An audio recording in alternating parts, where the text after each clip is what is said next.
Component कहाँ है। आइए यहाँ आ जाइए, ये हमारा एंट्री पॉइंट तो देखिएगा, ये सबसे बड़ा पार्ट है जिसको बोलते हैं कि बैटरी। जब भी हम गाड़ी में बैठते हैं, कोई भी बैठता है तो चाबी लगाता है। चाबी लगाने के बाद में सबसे पहले गाड़ी स्टार्ट करता है, तो उसके लिए काम आती है बैटरी। बैटरी के बाद आता है ये सेल्फ, जो गाड़ी को स्टार्ट करता है। तो ये सेल्फ है, ये इसका रिले है। तो जैसे ही हम सेल्फ स्टार्ट करते हैं तो यहाँ से एक कंपोनेंट निकलता है जो जाकर के गियर को टच कराता है इंजन के फ्लाईव्हील से, और इमीडिएटली सेम टाइम में होता है दोनों काम। हमारा सेल्फ इंजन को घुमाता है, यह सेल्फ है, घुमाता है। यहाँ पर इसका पॉजिटिव टर्मिनल है, सीधे सेल्फ से जुड़ा होता है। न्यूट्रल लाइन का कनेक्शन हमारे चाबी के थ्रू होकर के आता है यहाँ तक, और ये स्टार्ट होता है। तो अब गाड़ी हमारी हो गई स्टार्ट। गाड़ी स्टार्ट हो गई तो गाड़ी को क्या चाहिए, गाड़ी को चाहिए हवा। हवा नहीं चाहिए, हवा तो हवा कहाँ से मिलेगा, एयर फिल्टर से मिलेगा। तो यह जो बड़ा सा कंपोनेंट लगा हुआ है, यहाँ से सक करता है, यहाँ आता है, यहाँ पर एक फ़िल्टर लगा हुआ है, वो फिल्टर से फिर नीचे कार्बोरेटर है, कार्बोरेटर से नीचे फिर इंजन में चली जाती है गाड़ी हवा। तो इंजन क्या करता है, ये इंजन फोर स्ट्रोक इंजन है ये। तो फोर स्ट्रोक में क्या होता है, सक्शन, कंप्रेशन, पावर स्ट्रोक और एग्जॉस्ट, ये चार बार ये पिस्टन ऊपर नीचे करता है। तो एक साइकिल पूरा होता है। यह एक साइकिल पूरा होता है कब, जबकि इंजन की एक आइडियल आरपीएम होती है 1800 हर गाड़ी के हिसाब से। तो मान लीजिए कि इसका हमने 1000 आइडियल आरपीएम है, तो उतनी हमारी ये सेल्फ गाड़ी को देती है कि गाड़ी उससे कम में गाड़ी स्टार्ट नहीं होगी। तो जैसे ही आइडियल आरपीएम गाड़ी को सेल्फ देता है, वो गाड़ी की और साइकिल पूरी हो जाती है और गाड़ी लगातार चलने लगती है।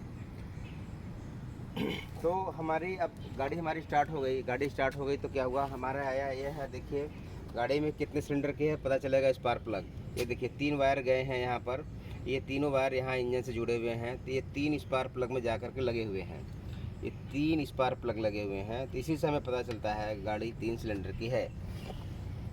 ये 3 कहाँ से आया, 3 आए यहाँ से। ये एक कंपोनेंट है, इस कंपोनेंट को डिस्ट्रीब्यूटर बोलते हैं। और यह क्या करता है कि जो पिस्टन पर स्पार्किंग होती है, तो जिस टाइम में जिसको स्पार्क चाहिए होता है प्लग को, वो उसी टाइम में उसको स्पार्क कराता है। तो यह काम डिस्ट्रीब्यूटर का होता है, वो उसी साइकिल में चलता है। जैसे वो टीडीएस पर आता है पिस्टन, उसी समय वो स्पार्क करता है। और यह आता है एक, देखिए यहाँ से फिर एक बार आना शुरू होता है। इस कंपोनेंट का नाम है एचटी कॉइल। यह जो हमारी 12 वोल्ट की सप्लाई होती है, 12 वोल्ट की सप्लाई को बढ़ा करके बना देता है 21,000 22,000 वोल्ट कर देता है यहाँ पर। और ये हमारी गाड़ी 22,000 वोल्ट पर स्टार्ट होती है। तो अभी हमारी गाड़ी चलने लगती है। तो ये हो गया हमारा इलेक्ट्रिकल पार्ट जो हुआ है, इग्निशन कॉइल। इसके बाद ये आप गाड़ी स्टार्ट हो गई, हवा भी मिल गया। अब क्या हुआ, अब हमें कोई ठंडा होने के प्रबंध के लिए क्या होता है, गाड़ी में एक हीट एक्सचेंजर लगा होता है जिसको हम यहाँ रेडिएटर बोलते हैं। तो रेडिएटर के लिए आप देखिए, यह एक रेडिएटर है, यह पर जो इंजन की कूलिंग के काम आता है, यह रेडिएटर है, ये उसका कैप है।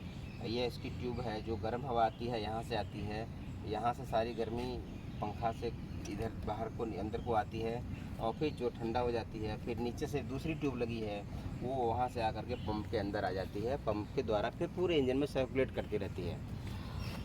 यहाँ आप देख रहे हैं एक ऊपर से एक लाइन गई है, यहाँ एक टैंक लगा हुआ है। यह टैंक है, इसमें हम कूलेंट भरते हैं। कूलेंट कौन सा कूलेंट है, ये जो थर्मल एक्सपेंशन से ज़्यादा होता है वो पानी।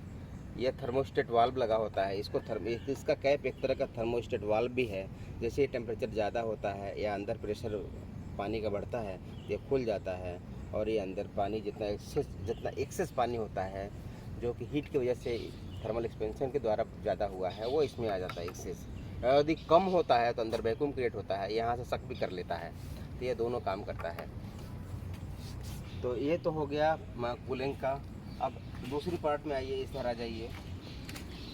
तो आप यहाँ देखेंगे तो एक पुली दिख रहा है, इस पर एक बेल्ट लगा हुआ है।